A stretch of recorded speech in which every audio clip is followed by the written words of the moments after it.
Welcome to The Explainer. Today, we're taking a journey to a city in Poland. It's a place with a name that really echoes through history. But, its modern story? For most people, it's a complete mystery. And the source material just hits the nail on the head here. If you're a yeshiva student, someone who studies traditional Jewish texts, the name Poznan is absolutely legendary. But ask what the city is like today? Crickets. For centuries, this was a powerhouse of Jewish thought. So what happened? What is it now? That's what we're here to figure out. So our journey starts right in the middle of the modern city, a place that's always changing, where the past isn't just sitting in a museum, it's being totally reimagined. I mean, you just look around Poznan and you see a city that is a master at repurposing its own history. There's this old 19th century brewery, the Stary Brouwer, and now it's a huge, buzzing shopping center.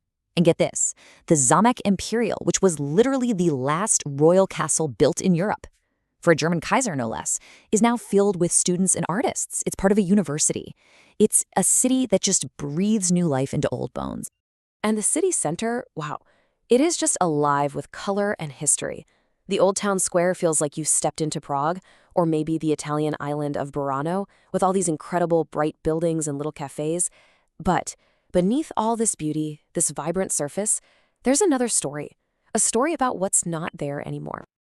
So now let's step into the old Jewish quarter. We're going to try to uncover the echoes of a world that has, well, all but vanished. We're on Żydowska Street. Jewish street. For hundreds of years, this was the heart of a huge, thriving community.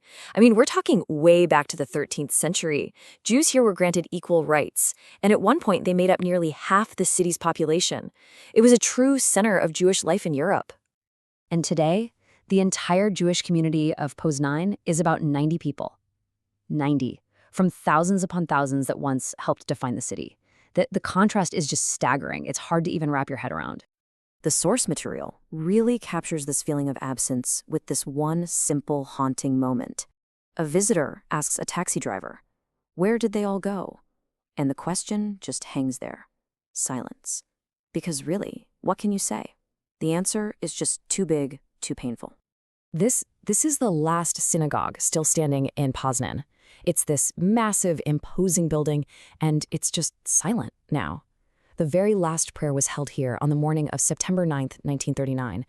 And just a little while after, the Nazis invaded, shut it down, and turned this sacred place into a swimming pool. And the transformation is it's jarring.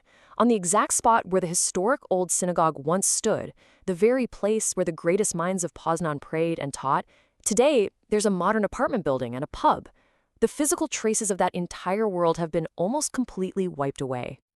So, who was the giant that embodied this lost world?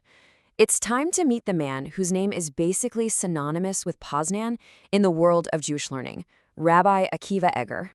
Rabbi Eger lived from the late 1700s to the early 1800s, right in the middle of this period of massive change. For almost 30 years, he was the chief rabbi of Poznan. Think about it. He was this pillar of traditional Jewish life, a brilliant mind trying to navigate all these new forces of modernization and reform that were sweeping across Europe. But for all his fame, for his towering intellect, the one thing everyone talked about was his incredible humility. This quote, this is what he asked to be put on his own tombstone. Servant to the servants of God. Not a leader, not a genius, a servant that tells you everything you need to know about the man. So what made him so important? What made him a true giant? It wasn't just his job title or his humility. It was a totally revolutionary way of thinking that would, and I mean this, change Jewish learning forever. His greatest innovation? You can find it right in the margins of the Talmud. His work is called the Gilion HaShas, and it's a collection of these super short, super precise notes. They aren't long explanations. They're like little lasers, pointing out a subtle contradiction here, a cross-reference there, and today, these notes are printed in almost every single edition of the Talmud. He basically turned it into a dynamic, interconnected text for everyone who came after him. This was his whole philosophy, his mantra, really. He believed that truth isn't buried in long, complicated arguments. Nope. For him, truth was in simplicity, in precision, in getting straight to the point. At a time when a lot of analysis was kind of long and winding, his approach was just radically different. He even created his own little code for students. When he wrote the letters TZA, which means requires investigation, it was like a challenge.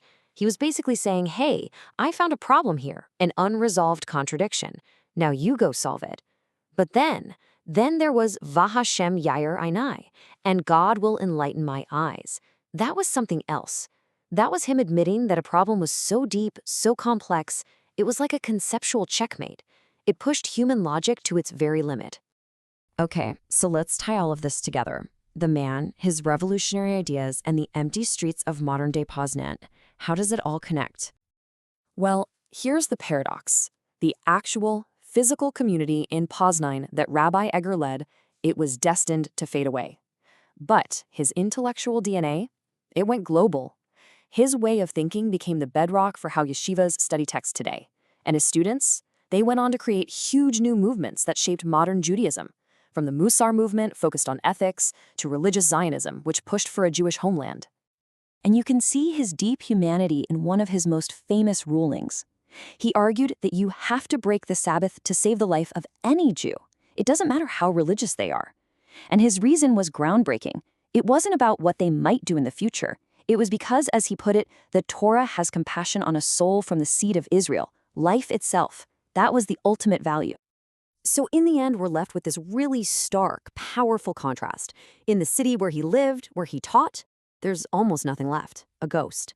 But around the world, his intellectual presence is absolutely massive. It's foundational, and it's still growing. And that leaves us with one last thought, a question that's so much bigger than just Poznan. It's a question about what a legacy even is. It reminds us that some ideas, some ways of thinking, they're so powerful they just can't be contained by a city, or by a tragedy, or even by time itself.